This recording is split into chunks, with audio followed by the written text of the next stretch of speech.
أعظم سورة في كتاب الله.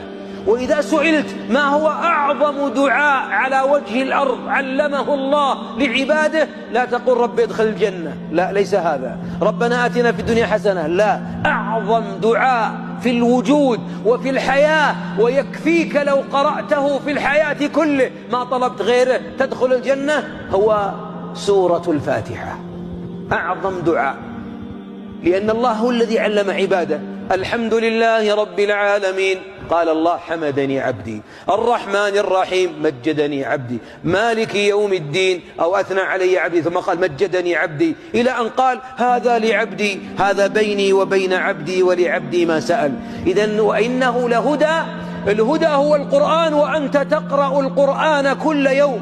لا صلاة لمن لم يقرأ بفاتحة الكتاب.